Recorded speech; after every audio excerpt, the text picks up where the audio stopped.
2041 तक असम भारत का Muslim majority वाला स्टेट बन जाएगा। क्या भारत को एक मुस्लिम राष्ट्र बनाने की बड़ी प्लानिंग चल रही है? असम के मुख्यमंत्री के एक दावे ने न सिर्फ असम बल्कि पूरे हिंदुस्तान को चौंका दिया है और ये दावा है असम के मुस्लिमीकरण का। जिस वक्त ममता बनर्जी बांग्लादेश के मुस्लिमों को बंगाल में बसाने की प्लानिंग कर रही हैं, जिस वक्त केरल सरकार अपना खुद का विदेश सचिव बना रही है, ऐसे वक्त में असम की इस रिपोर्ट ने सबकी नींद हराम कर दी है। अगर 2041 तक असम मुस्लिम स्टेट बन जाता है तो इसका असर न सिर्फ असम में बल्कि पूरे हिंदुस्तान में होगा। ऐसे ही नहीं, असम के मुख्यमंत्री ने इतना बड़ा दावा किया है, इसके पीछे की कहानी आप जानेंगे तो आप भी हैरान रह जाएंगे। इकोनॉमिक्स टाइम्स की रिपोर्ट के मुताबिक 1950 में मुस्लिम आबादी 9.84% थी, जो 2015 में बढ़कर 14.09% हो गई, जबकि इसके उलट हिंदुओं की आबादी 84.68 से घटकर 78.06% ही रह गई है।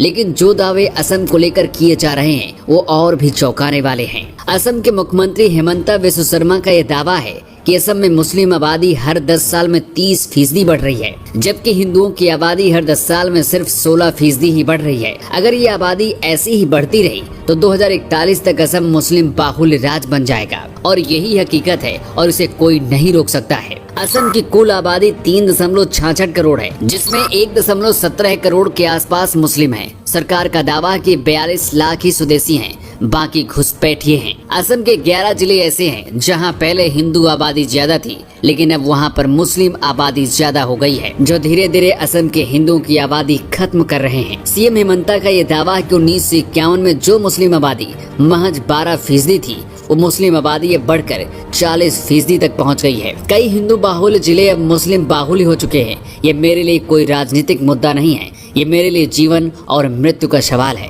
लेकिन असम में बढ़ती मुस्लिम आबादी को लेकर किसी ने आवाज उठाई, ऐसा पहली बार नहीं है। असम में बढ़ रही मुस्लिम आबादी और बदलाव को लेकर 70 के दशक में भी कई बार मुद्दा उठ चुका है। साल 1988 में असम के राज्यपाल एस के सिन्हा ने तत्कालीन राष्ट्रपति को एक पत्र लिखा था और असम में हो रही अवैध घुसपैठ के मुद्दों की रिपोर्ट मांगी थी। पत्र में बांग्लादेशियों की बढ़ती तादाद और बढ़ती जनसंख्या में होते हुए बदलाव की तरफ ध्यान दिलाया गया था। ये बदलाव असमिया लोगों की पहचान और राष्ट्रीय सुरक्षा दोनों के लिए बेहद ही गंभीर खतरा है। 2004 में भी भारत के गृह राज्य मंत्री श्री प्रकाश जायसवाल ने भारतीय संसद में कहा था कि 31 दिसंबर 2001 तक देश में 12 मिलियन अवैध बांग्लादेशी थे, जिनमें से 5 मिलियन सिर्फ असम में थे। हेमंता बिस्वा शर्मा के दावे के बाद कट्टरपंथी और हिंदू विरोधी राजनीति करने वाले नेता अब इस पर बवाल मचा रहे हैं।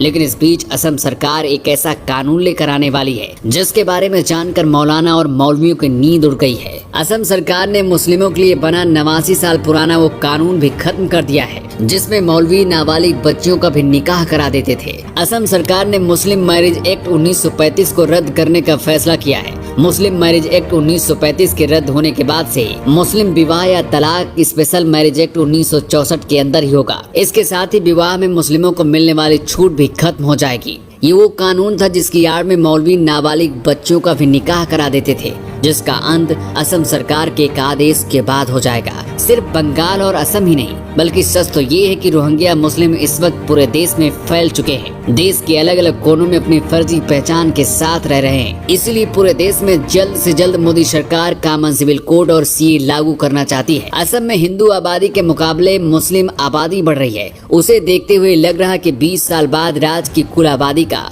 50% मुस्लिम हो जाएगा और इसके साथ ही असम जम्मू कश्मीर के बाद देश में सबसे ज्यादा मुस्लिम आबादी वाला दूसरा राज्य बन जाएगा। वैसे असम में बढ़ती मुस्लिमों की आबादी को लेकर आप क्या सोचते हैं?